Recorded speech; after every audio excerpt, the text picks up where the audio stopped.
Hello, this is Alex Schwartzman, author of Explaining Cthulhu to Grandma and Other Stories, and you're listening to Cast of Wonders, an Escape Artists podcast.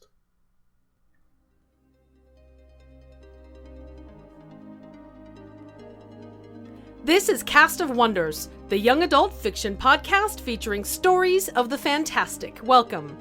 Episode 245 for April 23rd, 2017. Our story this week is One Thing Leads to Your Mother by Desmond Warzel, originally published in Unidentified Funny Objects Volume 2, edited by Alex Schwartzman from UFO Publishing in 2013. Desmond Warzel is the author of a few dozen short stories, 4 of which, including this one, have been featured here at Cast of Wonders. He's also particularly proud of his appearances in venerable magazines like Fantasy and Science Fiction, at nifty websites like Abyss and Apex, and in other quadrants of the vast podcasting galaxy, including the Drabblecast. His most recent new work appears in the anthology Coven, Masterful Tales of Fantasy from Purple Sun Press. He lives in Pennsylvania, and we'll have links to his website in the show notes for you. The story is narrated by Patrick Bazell. Patrick is an American actor and voiceover talent with a distinct sound in the voiceover industry. Born and raised in Chicago, Illinois, Patrick has voiced everything from PSAs to major product brands. With a deep, commanding voice, often referred to as the voice of God, Patrick demands your attention. Twitter and website links will be in the show notes. And now, we've a tale to tell.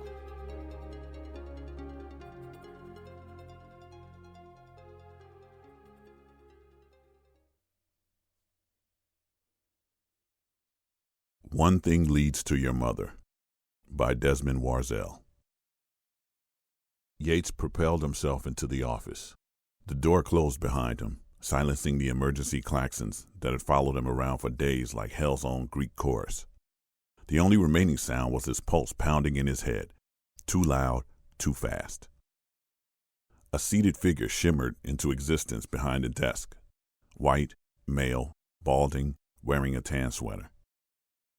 Lieutenant David Eldridge Yates? It's agreeable to see you. You have yet to avail yourself of my services. You're a psychologist? Asked Yates. System, holographic replica, individual counseling. Shrink, for short. That's a bit forced. You may call me Dr. Turing. Very clever. Is my appearance acceptable? I can be either sex and can accommodate any ethnicity. Doesn't matter. What's important is you're the only functioning computer on the ship.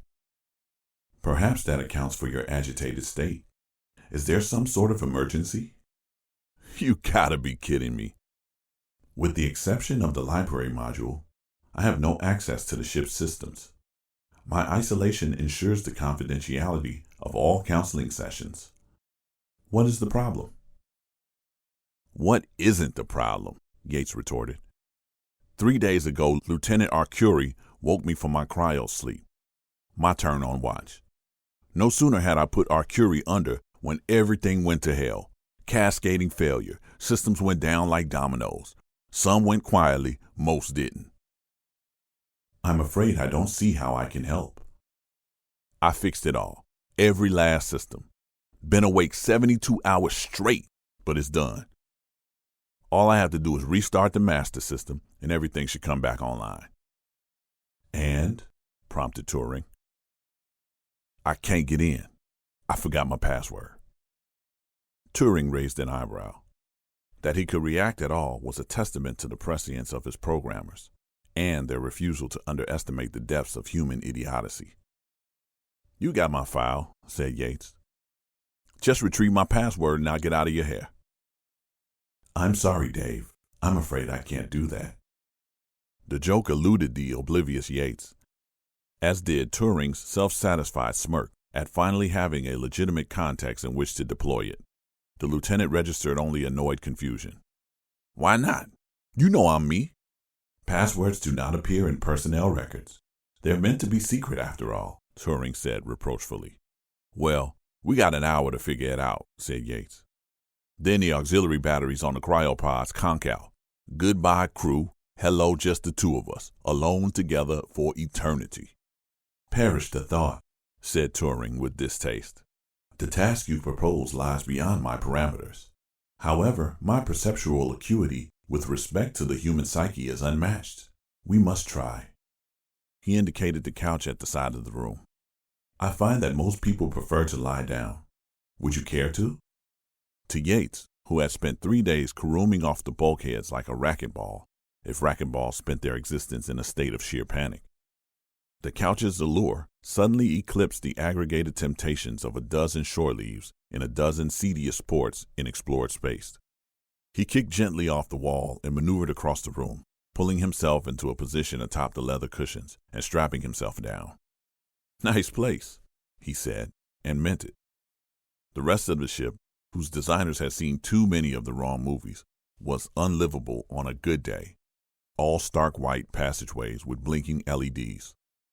Carpet, paneling, real furniture. I'm going to drop in more often. If we survive, that is. My analysis of human behavior suggests some preliminary possibilities. Is your password, or a numerical sequence? 1, 2, 3, 4, 5, for example. What? Yates tried to heave himself upright in indignation. The restraint limited him to an awkward-looking obtuse angle. Because I'm black, right? Oh, he must be too dumb or lazy to pick a real password. I'll take that as a negative, sniffed Turing. Is it your mother's maiden name? Don't talk about my mama. Pardon? You shrinks just love to blame everything on a guy's mother, right? I'm not having it. If we were Catholic, my mother'd be a saint. All the more reason to use her name, perhaps. I thought about it, but her maiden name was Eldridge. Your middle name? Can't use your own name, they said. We had half a ream of paperwork and 5 minutes to fill it out. They told you this at the academy? What academy? I worked my way up from airman 3rd class. I'm the only one on this ship who did. So you chose your password during basic training? Yeah, with 2 pituitary cases and sergeant stripes screaming in our ears the whole time. For my part, I've never approved of such oral assaults as motivational tools. Wasn't that bad.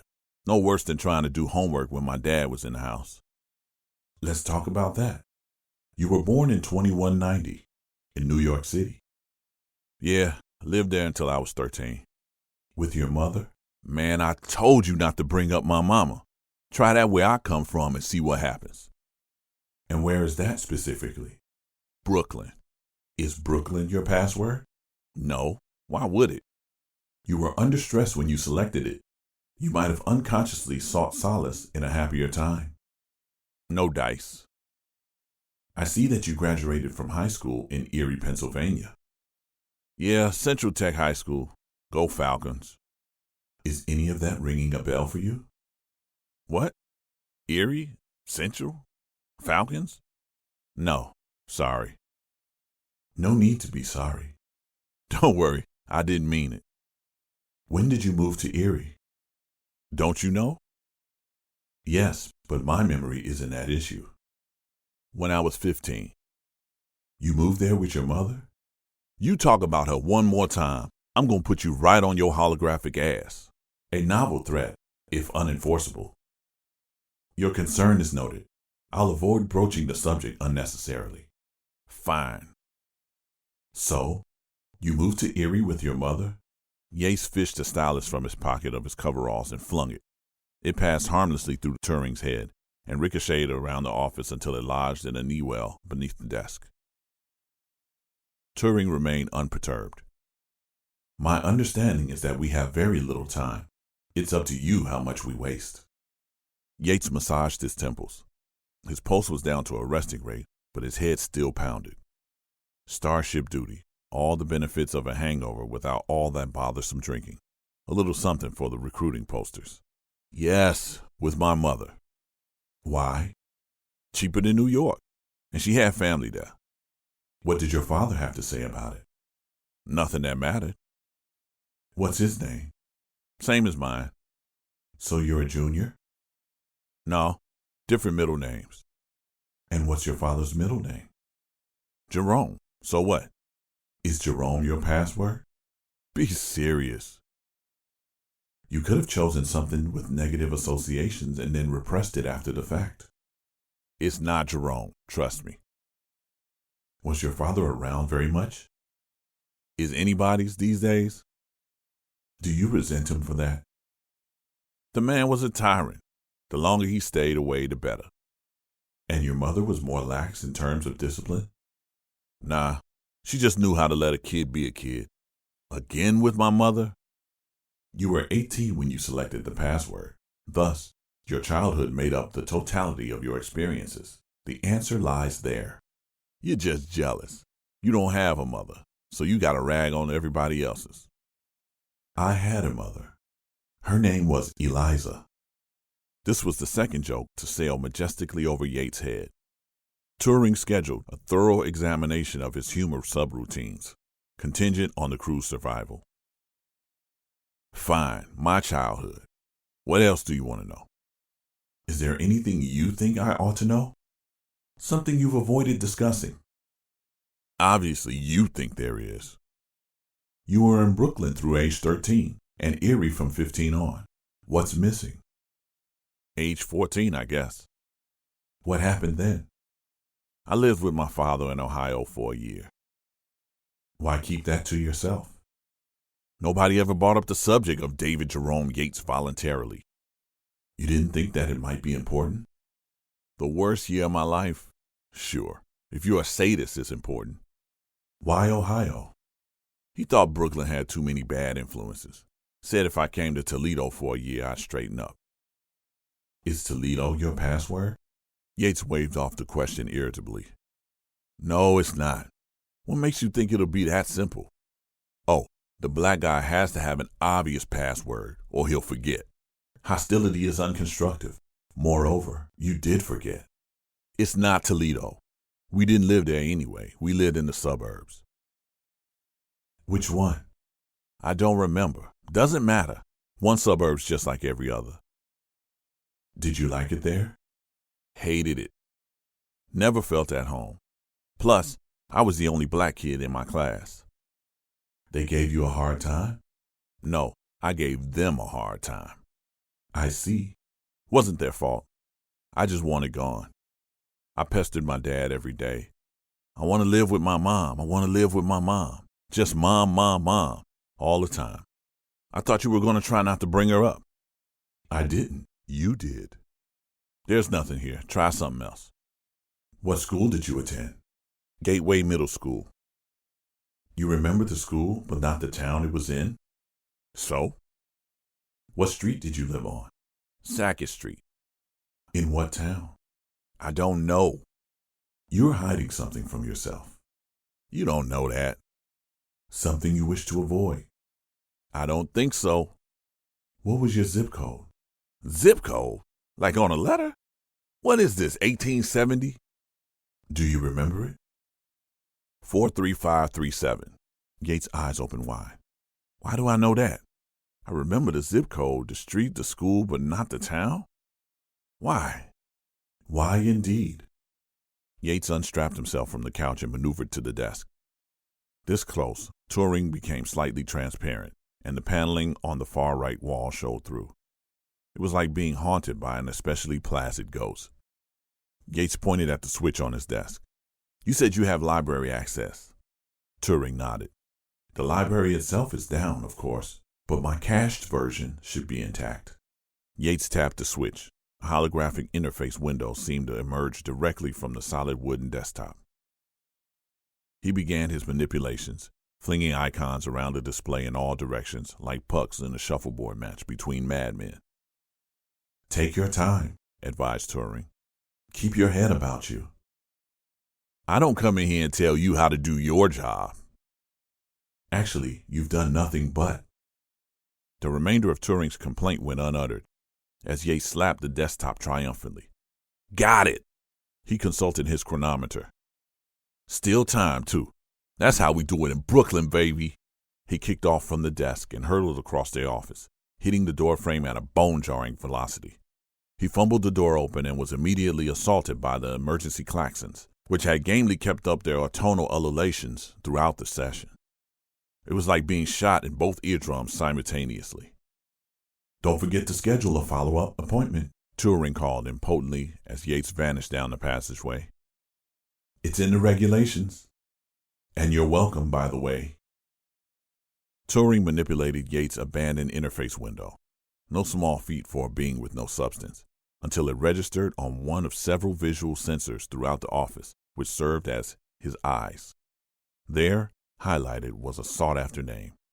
Turing wondered idly if any psychology journal could be convinced to publish a paper by a shrink unit. Yates' unique case cried out to be documented, with names redacted, of course.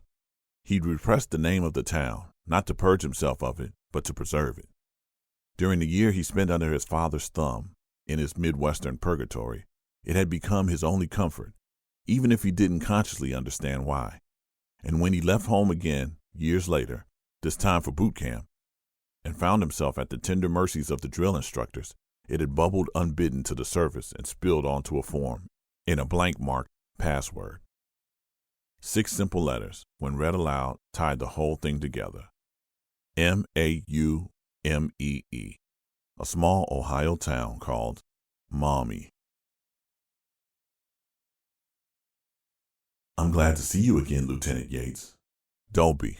I'm just obeying regulations. Gravity seems to agree with you. I trust everything's well in hand. All systems green. Here's the thing. My watch is almost up. Tomorrow, I revive Ensign Aviles and go back to cryosleep. Go on. The rest of the crew, they have no idea how close they came to biting the dust. Now that I know that I might not wake up once I go back under, I want to get something off my chest. Something I'm leaving out of my official report. Can you keep it a secret? All shrink sessions are confidential. We're in a confessional as far as you're concerned. I thought you said you weren't Catholic.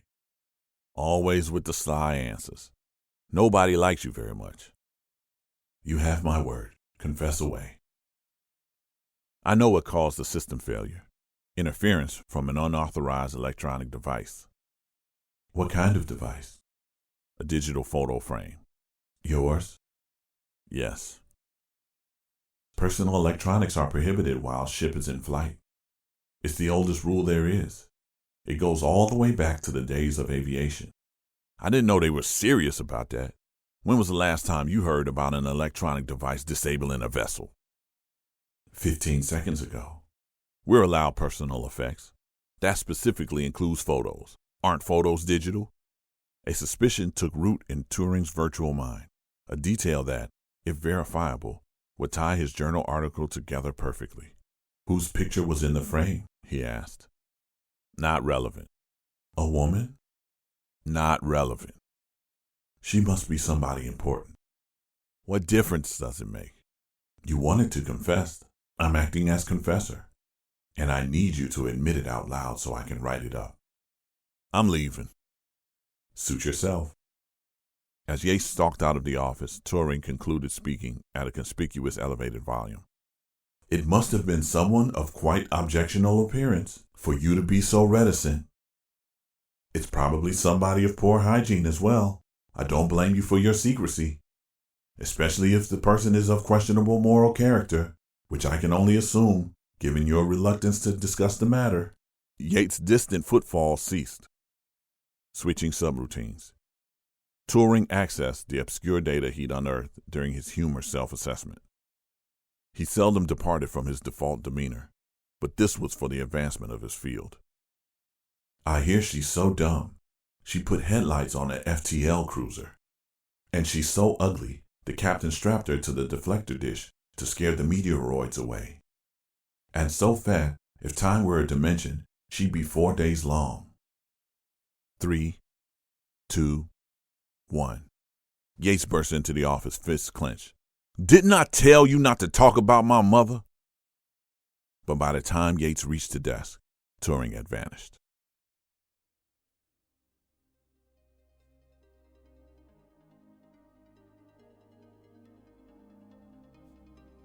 Desmond's own commentary on this story is great. Take a listen. Humor is a tricky business. Individual tastes vary widely, and there will always be some segment of an audience that finds your story utterly unfunny. In other words, you're doomed to at least partial failure right from the start. Fortunately, some of us are thick-headed enough to keep writing humor anyway. Everyone needs a laugh now and then. Desmond says he managed a chuckle or two while he was writing this story, and he hopes that you did at least as well while listening to it. He says, I do all right with passwords, but my pet peeve is security questions. When a website asks me for the name of my first pet, I instinctively type the name Frisky, my cat of some decades ago. Occasionally, though, I remember that Frisky wasn't actually the first. When I was very little, we had a dog named Sam. But did I remember about Sam when I was setting up the security question? I end up having to psychoanalyze my past self when all I want to do is pay the telephone bill, and thus a story is born. Some listeners probably understand why the psychologist in the story is named Turing, but if you don't get the reference or didn't recognize it was one, a search on Turing test should explain things. The ELIZA reference is a little more obscure. ELIZA was an early interactive computer program that simulated a session of psychoanalysis, responding to the user's typed input. The joke being that psychologists use so many standard responses, like, how does that make you feel, tell me more about that, and so on, that computers could replicate them. I realize that the surest way to kill a joke is to explain it, but I like to make sure everyone's in on the fun, and we should never pass up an opportunity to learn something. On a final note, Desmond says he'd like to mention that James Beaumont, a fellow writer and all-around good egg, provided one of the "your mama" jokes at the end of the story. He's never had the chance to thank him publicly and would like to do so now. Thanks, James. And thanks, Desmond. And to think all I was going to talk about was Star Trek Voyager's emergency medical hologram program. Join us next week for... I carefully pulled the new dress over her still decapitated body, affixed the apron, and went to get her head. Softly rubbing the excess material from the repair kit off her face, I took a good look at my work. She was mistreated and old, with microabrasions that had formed in places where natural wrinkles might have been in skin. Grinding up some dried pink acrylic in a mortar, I gently applied it to brighten her cheeks. Baba Yaga didn't strike me as the kind of witch who went for lipstick, so I left that part out, and instead carefully darkened the pupil of her eyes with liberal dots of black paint. She wasn't perfect, but she wasn't out in the garbage either. I affixed her head to her body, threaded the strings that would hold her to a small straw broom I found at the discount store, and hung her in the kitchen. "You did a good job, Mom," said my youngest, and offered a hug. "Thanks," I said, and folded into the embrace. Perhaps it was her sincerity or the warmth of her skin, but I suddenly realized I had no other distractions to hide behind, and burst into tears. If you're headed to StokerCon at the end of April, keep an eye out for Mothership Zeta's own Karen Bovenmaier. Say hello, and she might have a Cast of Wonders badge ribbon for you. Cast of Wonders relies on your listener donations to pay our authors and to bring you the very best in young adult audio fiction week after week. If you've enjoyed this story, please consider making a donation. There are PayPal options available on our website. A one-time donation is great. A reoccurring monthly subscription makes all the difference. And you have, as always, our heartfelt thanks. You can share your appreciation for this story by leaving us a review on iTunes or wherever else you get your podcasts. You can share the episode with your family and friends, or come and discuss it on the EA forum, forum.escapeartists.net. We're at Cast of Wonders on Twitter. Come say hello.